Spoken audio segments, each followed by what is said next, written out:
In this video, we're going to talk about 3 concealed carry mistakes that could get you killed. That's what's coming up next here on Survival on Purpose.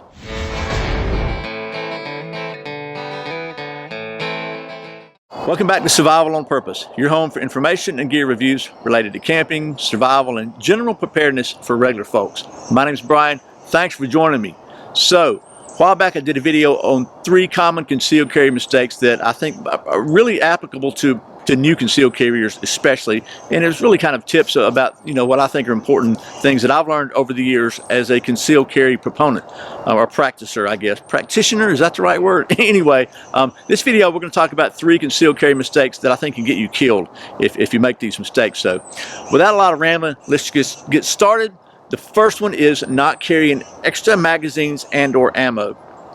And I know I've seen it in comments, I've heard it said over and over and over, quote of the day, if I can't get it done with X number of rounds, 6 or 21 or 15 or whatever, then I'm in a bad situation or it's not going to get done or whatever. Well, I have a quote for you. It is from Robert B. Parker's Spencer novel, Valediction. There's no such thing as too much money or too many bullets. I really like that quote because the reality is that in many cases, bad guys travel in packs. So you're not just going to be facing one typically. You may be facing 2 or a whole bunch. Second of all, one of the number 1 points of failure in a semi-automatic firearm is the magazine. If there's a problem with the magazine, whatever the case may be. So it's always good to have a spare magazine. Even if you don't need the extra ammo, just having that magazine could make a difference between your pistol being able to run and not. There are a couple ways to carry extra magazines. My typical way of doing that is just to carry this little Glock magazine pouch. It's just easy in and out, very easy, and it's like 10 or 11 bucks on Amazon. Another way, if you don't want to carry it on your belt, is a pocket magazine carrier. The one I use is from HAWG Holsters. It's just like this, and it's made to fit the magazine. You see, it's got a little notch right here, and when you pull it out, it catches on your pocket and lets you pull your magazine out.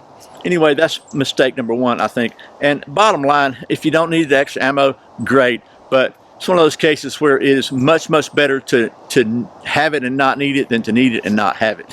Mistake number 2, in my opinion, is carrying a pistol without a round in the chamber. Now, I know a lot of people think that's safer. I've heard, what about Israeli carry? We'll talk about that in just a second, but let me tell you why I think it is a mistake to do that. First of all, basically, it just takes 2 hands to chamber a round. I know you can put grip tape on it, you can do it on your belt buckle, you can do it on your pants leg, you can do it on your shoe, but that is not the optimal ideal situation. That is like when everything else has gone wrong. Bottom line, it takes 2 hands to chamber a round, to pull that slide back and chamber it. So even as fast as if you think you can do that, not only does it take a little extra time, but it takes an extra hand. And maybe you're using that hand to fend off an attacker, to fight an attacker. Maybe you're holding your kid's hand or somebody's hand and you don't want to let go in a tense dynamic situation. So you don't have that hand to rack that slide. Maybe you're injured. Maybe your strong hand's injured. You have to use your weak hand, your offside hand. Bottom line, there's a lot of reasons why you could have one hand occupied. And it just doesn't make sense if you're going to carry a firearm to protect yourself. It doesn't make sense to handicap yourself by not having it ready to go bang. So as I said, the most common objection I hear or response I hear to why it's okay to not carry with a round in the chamber is, well, the Israelis train that way. Okay, couple of thoughts I have on that. First of all, the Israelis are soldiers. They're not really trained they're not really operating strictly in a civilian environment, and they've generally got a rifle with them, so their sidearm is not their primary weapon. Second of all, keyword, they train like that. And I don't know very many people that train like the Israelis have trained. If you're a civilian like I am, chances are you haven't trained to that level of competence and that level of instinctual to do that movement. In my opinion, that's mistake number 2 that can get you killed.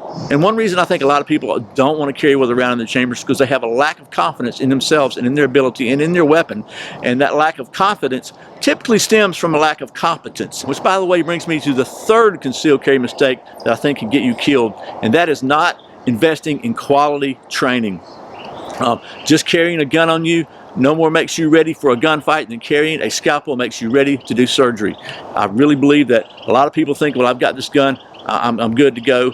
And if you've never really had any training on how to fight with that gun, if your total training consists of basic concealed carry, some gun safety type training, don't be one of those people that thinks, you know what, I'm good to go, I got a pistol, I could rise to the occasion if I need to, because chances are, well, you probably won't, unless you've been trained and really put that training into practice. So there are a lot of good schools out there. Personally, I recommend Tactical Response. I went to Fighting Pistol there about a year ago, and it totally was a weekend that changed my life. But there are a lot of other good instructors out there, and the folks at Tactical Response will tell you to seek them out as well. So I believe that if you're going to carry a concealed weapon, you owe it to yourself and to your family, to those you're carrying that weapon to protect, to invest in some quality training. It's not cheap, but how much is your life and your loved one's life worth? So anyway, that's 3 concealed carry mistakes that I think can get you killed. Just to recap, number 1, not carrying extra magazines or extra ammo.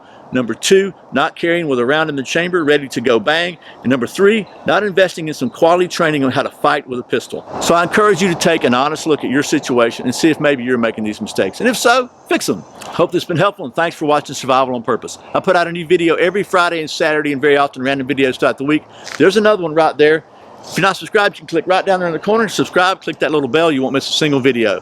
I really appreciate your support. Once again, my name's Brian. You're watching Survival on Purpose. Remember, survival's not an accident, so be prepared.